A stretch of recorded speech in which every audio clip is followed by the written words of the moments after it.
Amen. Amen. L'évangile est une puissance de Dieu pour le salut de quiconque croit. L'évangile est une puissance. Alléluia. Amen. Il est la seule puissance qui peut réellement changer une vie. Amen. Mais il ne faut pas se tromper. Il n'est pas question ce soir d'un mouvement évangélique. Il n'est pas question de l'église de Béziers. Il n'est pas question absolument pas du pasteur José. Non. Il est simplement question d'une personne. Jésus. C'est lui. Amen. C'est lui. Et ce soir, Dieu va parler. Ce soir, Dieu va te parler. Il va te parler parce qu'il est Dieu, qu'il connaît, qu'il sait, non pas parce que c'est moi. Parce que moi, je suis faible. Et que j'ai eu besoin de me convertir. Et que bien souvent, quand on passe derrière l'estrade, on a plus peur que ce qu'on a confiance. Mais Dieu qui est puissant pour changer les cœurs qui parlent aux êtres vivants. Dieu qui a créé l'homme. Est-ce que vous êtes là ce soir? Amen. Je voudrais que vous compreniez ce soir qu'il y a quelque chose de particulier. Quoi? Le Créateur de tous les hommes.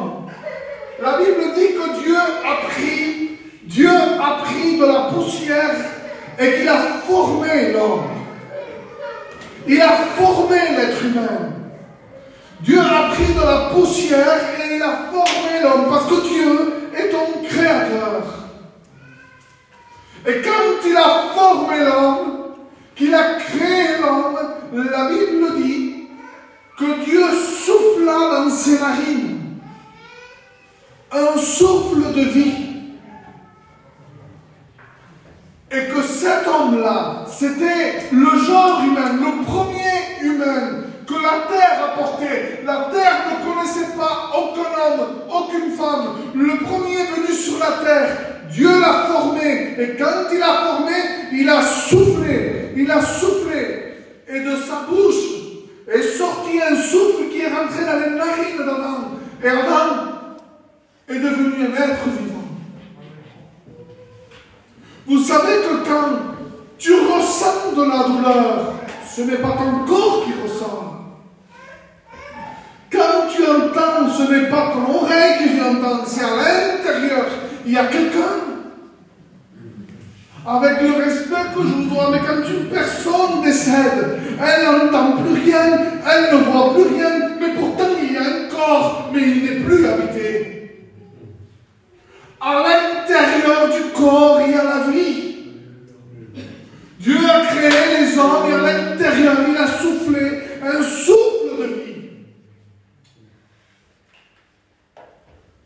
C'est une partie de Dieu qui est sortie et qui est rentrée dans l'homme.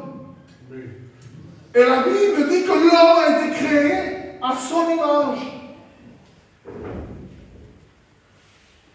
Tu es créé à la base à son image. Et quand Dieu parle, il ne parle pas avec un langage humain. Il parle à sa créature avec un langage divin. Alléluia! Moi, ça me plaît, ça. Parce que peut-être tu ne sais pas ce que ça signifie, mais c'est ton éternité, c'est ta vie, c'est ton essence. Écoute, c'est une puissante vie qui jaillit de l'intérieur et qu'elle poursuit jusque dans la vie éternelle. Elle est une puissance qui écrase le péché, une puissance qui écrase ta maladie, une puissance qui écrase toute forme d'addiction, qui écrase le nid de ton âme. Ce soir même, ce soir, ici dans ce lieu, il y a deux royaumes qui se disputent ton âme. Deux royaumes qui se font la guerre. Toi, tu vois une réunion, c'est pas une réunion. Ça sauve pas une réunion. Ça délivre pas une réunion. réunion. Ça ne change rien une réunion, ni un cantique, ni un pasteur, ni une religion. Dieu ne nous a pas envoyé une religion. J'aime pas la religion. Elle n'a jamais rien changé dans ma vie. Le Christ, le Fils de Dieu, celui qui a versé son sang à la croix du Calvaire, qui a détruit, qui a dépouillé toutes les puissances de ténèbres, celui qui est capable de te délivrer de tes chaînes, de ton péché, de ton angoisse, de la destruction qui te poursuit, du mal-être insatiable. Dis-moi, toi aussi tu ressens le vide. Toi aussi tu ressens le vide. Le vide dans le cœur. Vous avez remarqué ce qu'a dit la sœur dans le témoignage? Je suis complètement à côté de ce que je devais prêcher, mais je veux me laisser conduire. La sœur a dit qu'elle, quand elle s'est assise sur la chaise, et elle était comme dans un profond, dans un puissant fond. C'est l'état de ton âme. Ton cœur ne sera jamais rassasié. Laisse-moi, s'il te plaît, te dire la vérité. Laisse-moi t'affranchir par la vérité. Laisse-moi te donner l'évangile. Écoute, laisse-moi te donner la vie. Laisse-moi te sauver. Sors de ce monde de ténèbres. Sors. Sors parce qu'il y a un réel danger. Et le danger, c'est que le monde est jugé. Que le monde est condamné. Que le monde est sous le jugement de Dieu et que personne ne pourra l'arrêter. Mais il y a une bonne nouvelle ce soir. Un fils t'a été donné. Un fils est né. Un fils est donné pour toi. Il est venu. Il est venu. Et il a parlé. Il a parlé de la part de Dieu. Il a annoncé des merveilles que l'oreille de l'homme n'avait jamais entendues. Il parlait comme ayant autorité. Laissez-moi vous dire quelque chose. Jésus, ça tient debout. Jésus, ça tient debout. La Bible dit que tout passera, mais sa parole ne passera pas. Jésus, ça tient debout. Aujourd'hui, où un monde où tout vacille, les foyers vacillent, les circonstances vacillent, au-devant peut-être d'une troisième guerre mondiale. Un monde économique qui va à la dérive. Des mentalités déchues. Écoute, plus loin que ça, l'évangile se détériore. Les pasteurs sont plus des pasteurs. L'iniquité s'accroît. Le péché grandit même dans l'église du Dieu vivant. Écoute, il te reste peu de temps. Peu de temps pour te sauver. Tu sais, qu'est-ce que tu es en train de me dire? Écoute bien ce que je te dis. Parce que peut-être tu es venu avec une pensée. Tu es venu avec une pensée en te disant, mais moi j'ai besoin de ça. C'est bien, il veut me sauver dans le ciel, mais toi tu ne connais pas mon problème ici-bas sur la terre. Ton plus grand problème, c'est que tu n'as pas Dieu. Amen. Quand tu as Dieu, tu as la solution. Amen. Pas la religion. Pas la religion. J'aimerais vous lire un verset. C'est Jésus qui parle. Évangile de Jean, chapitre 7. C'était le verset de mon message. Et je voulais prêcher contre la religion, justement. Le dernier jour, Évangile de Jean, chapitre 7, verset 37. Le grand jour de la fête. Jésus se tenant debout s'écria. Jésus se tenant debout. Ça tient debout, Jésus. Retiens ça. Ça marche, Jésus. Ça tient debout, Jésus. Et regardez quelle parole qui est sortie de la bouche de Jésus. Si quelqu'un a soif, qu'ils viennent à moi et qu'ils boivent. Celui qui croise en moi, des fleuves d'eau vive couleront de son sein, comme dit l'Écriture. Alors ce soir, la question est posée. Est-ce que tu as soif? Est-ce que tu as soif de la vie? Est-ce que tu as soif de paix? Est-ce que ne ressens-tu pas le besoin d'être satisfait et rempli? Ne vois-tu pas que l'argent ni l'or peut remplir un cœur? Que ce n'est pas non plus une bonne situation ni un foyer. Et ce n'est pas parce qu'un problème est arrangé que ton cœur est satisfait. Tu sais ce que je suis en train de te dire là? Je suis en train de te dire que ce soir on ne peut rien pour toi, que la religion ne peut rien pour toi, que l'Église ne peut rien pour toi, que tu as un cœur tellement profond que seul Dieu peut le remplir. Il est le seul. Il est le seul. Il est le seul qui peut te donner un avenir.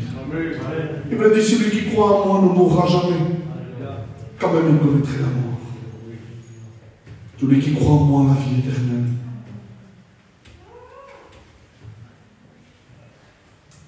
Sommes-nous prêts ce soir? Tu sais, si ce soir je demanderais à des chrétiens de passer derrière, je ne le ferai pas. Écoutez bien ceci. Et que je leur dirais, prie le Seigneur. Est-ce que dans la semaine là qui est passée, tu as vraiment eu un contact avec Dieu? Est-ce que Dieu réellement a touché ton cœur et tu as eu un face-à-face avec Dieu?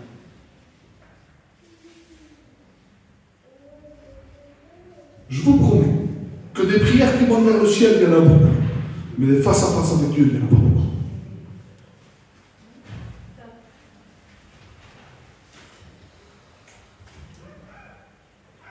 Jésus n'est pas une religion. Jésus est le reflet du Père, l'empreinte de sa personne, le reflet de sa gloire.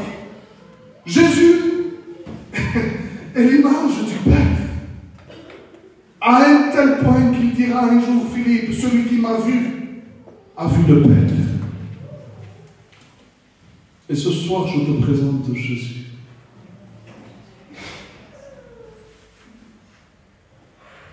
C'est lui qui t'a attiré dans ce lieu. C'est lui qui t'appelle. C'est lui qui m'a empêché de prêcher. J'allais prêcher sur le cantique des cantiques. Tu veux que je te dise une vérité? C'est une relation avec Dieu qui va te satisfaire. C'est une relation avec Dieu. L'évangile représente d'abord une relation avec Dieu et ensuite avec ton prochain. Tu as besoin d'être réconcilié avec Dieu. Tu me diras, José, il m'arrive ça pas de la sœur. Je prends l'exemple sur le témoignage. Je crois qu'il a été à propos ce soir. Témoignage de guérison et témoignage de rencontre hors la religion. Hors la religion. Elle a eu besoin de rencontrer Jésus. Et ensuite, Dieu l'a attirée vers l'Église.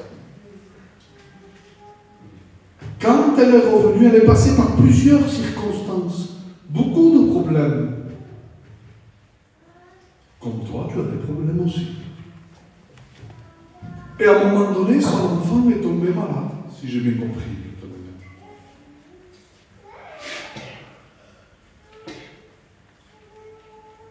Et à travers le problème, Dieu s'est fait connaître.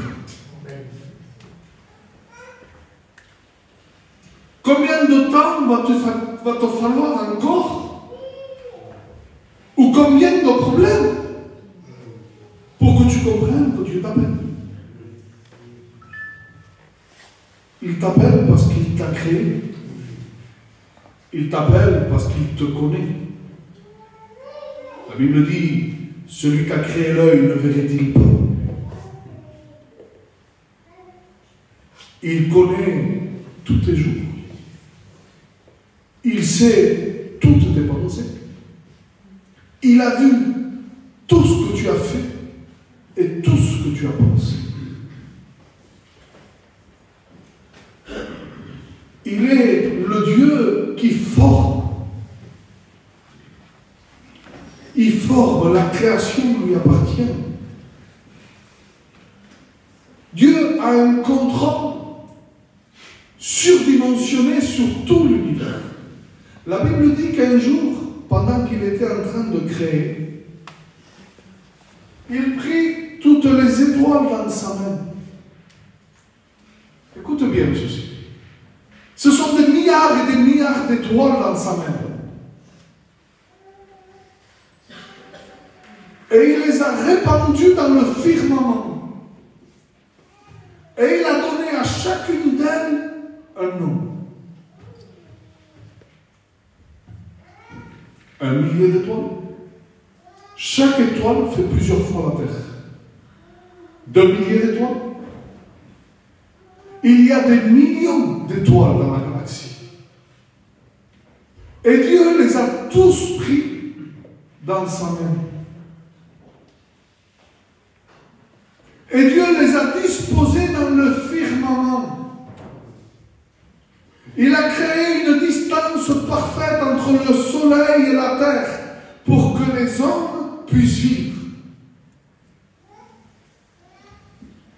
Et nous, ce soir, nous ne pouvons pas croire que Dieu peut avoir un contrôle sur nos vies. Que nos problèmes sont trop grands. Aussi grands soient nos problèmes. Et je sais que des fois, il y a des grands problèmes. Quelquefois, il y a des petits problèmes. Un manque d'argent. Mais des fois, il y a des grands problèmes. Sur la terre, on perd des êtres chers. Sur la terre, on subit des injustices des fois. Des milliers de choses qui peuvent arriver sur la terre. Mais pour chaque situation, il est un Dieu qui a une réponse. Il est le Dieu de toute consolation. Ne me demandez pas comment il fait. Mais il le fait. Et ce soir, il est question de lui. Il est question de lui et de toi. Il est question, est-ce que tu veux de lui dans ta vie? Un jour, une femme qui était dans un puits pour aller chercher de l'eau, Jésus lui dit, donne-moi de l'eau. Et cette femme lui dit, comment toi qui es juif, tu me parles à moi qui suis une samaritaine? Encore problème et conflit de religion. Cette femme lui dit, toi tu es juif, d'habitude tu ne parles pas aux samaritaines. Toujours une histoire de religion. Laisse-moi te dire une grande vérité. Les plus grandes guerres, ce sont des histoires de religion. Moi je crois en ça, moi je préfère ça, moi je préfère ci. Mais Dieu ne nous a pas envoyé une religion, Dieu nous a envoyé son Fils. Né d'une femme, mais déclaré Fils de Dieu.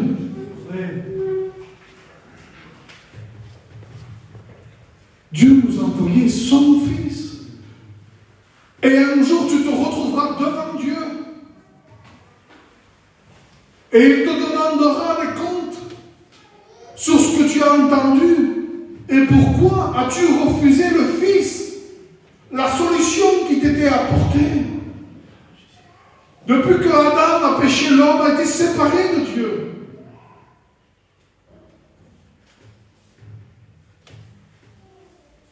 savez ce que je sens ce soir?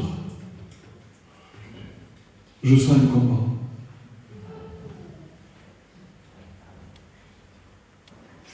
Je sens un combat. Il y a des pensées qui me viennent, je veux les dire, tu sais ce qu'elles me viennent? Ça ne sert à rien, ne t'écoute pas. Les gens sont distraits. Et pourtant, tout le monde me regarde. Écoute, ce soir, il n'est pas question d'une religion. Il est question de la solution de ton problème. C'est que tu as été séparé de Dieu. Et que ce soir, Dieu veut te réconcilier avec lui. Que tu aies une relation avec lui. Parce qu'il t'aime. Parce qu'il est venu te chercher. Parce qu'il a donné sa vie pour toi. Parce qu'il a mis en place tout un plan, des projets pour venir te chercher. Prends courage, relève-toi et viens vers lui. Ne reste pas dans la situation où tu es. Ne reste pas dans le désespoir où tu es. Même si ton problème n'a pas été nommé, il t'appelle. C'est lui qui t'appelle. Il faut que ton problème soit arrangé. Il faut que tu sois réconcilié avec Dieu. C'est à ça que Dieu t'appelle ce soir. C'est là que tu trouveras la paix. Dis-moi la vérité. Vous me donnez 2 minutes de plus, c'est bon? N'as-tu pas besoin d'un ami?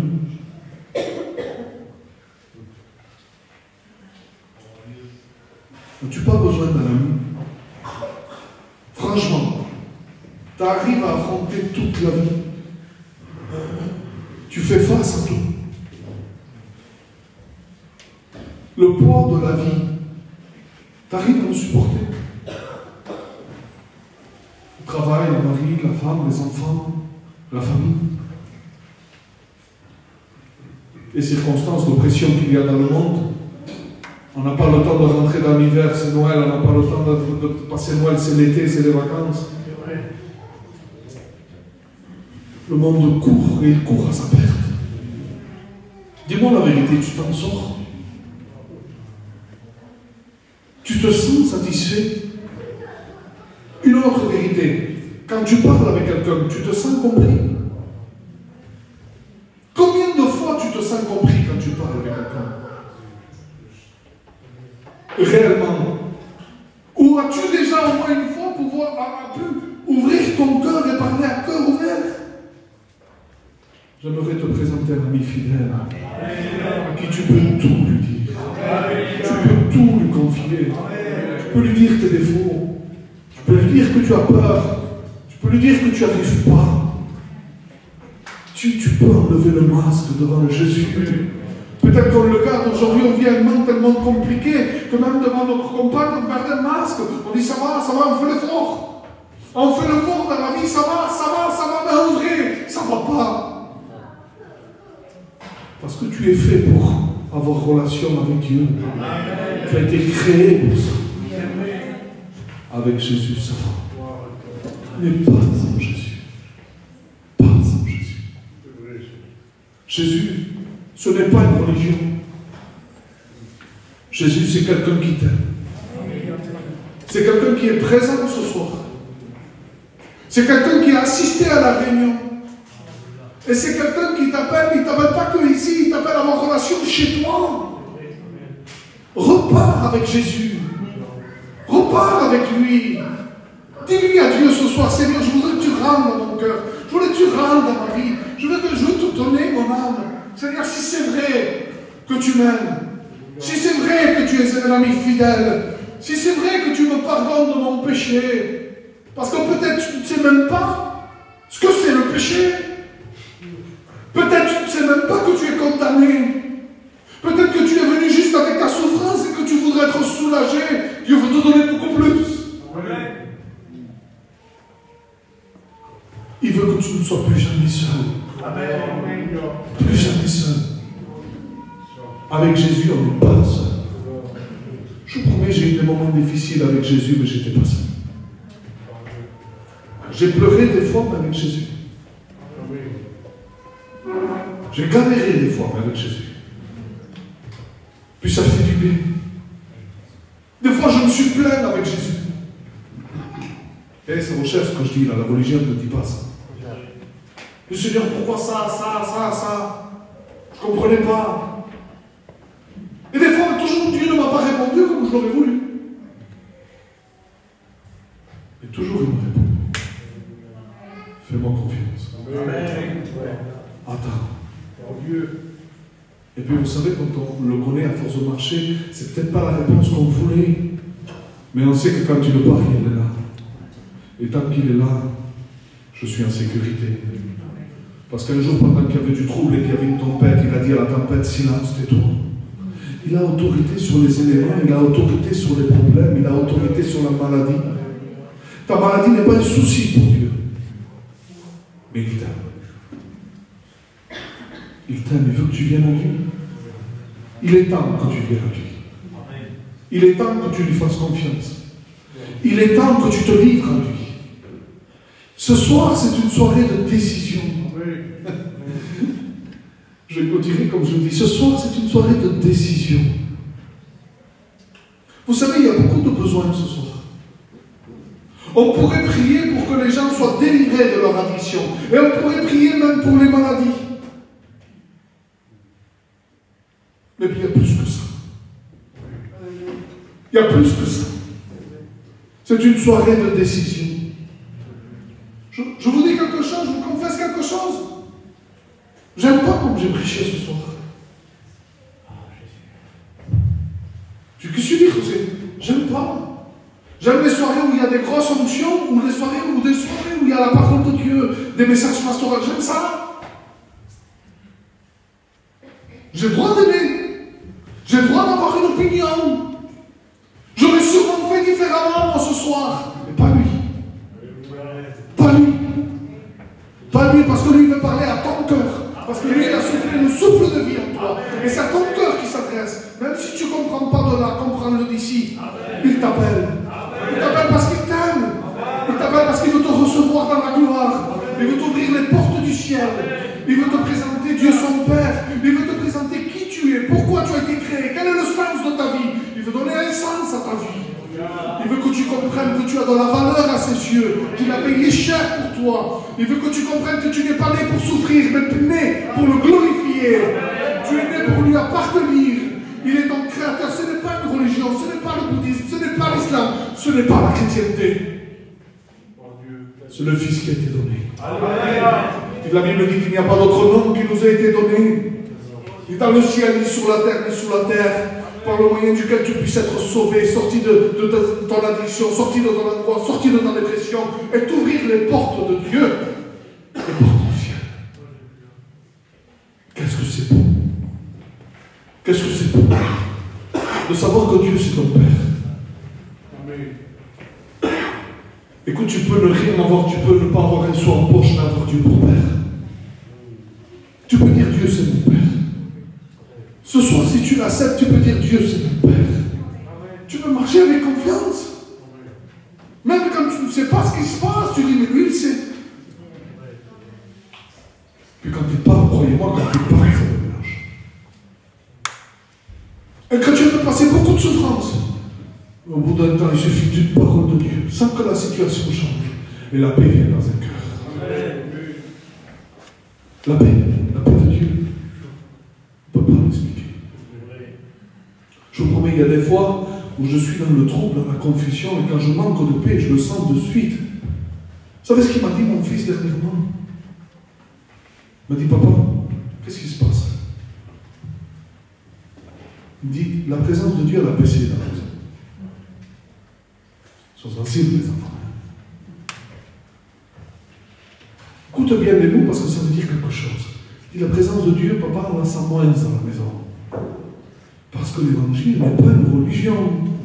L'évangile, c'est une personne qui vit en toi. Elle vit ou elle ne vit pas. Elle y est ou elle n'y est pas. Il dit, papa, on la sent moins, qu'est-ce qui se passe? Je dis, c'est vrai, papa. Tu ne savais pas ce qui se passait, moi je savais ce qui se passait. Parce que la paix, on ne peut pas l'imiter. La paix. Rien ne peut troubler quelqu'un qui est véritablement en paix. Le ne crains pas de Dieu surpasse toutes les circonstances. Est-ce que vous comprenez ce soir qu'il y a une personne ce soir? Personne qui t'aime vraiment. Et je ne voudrais pas aller plus loin. Je voudrais simplement qu'en fait nos yeux, on va prier.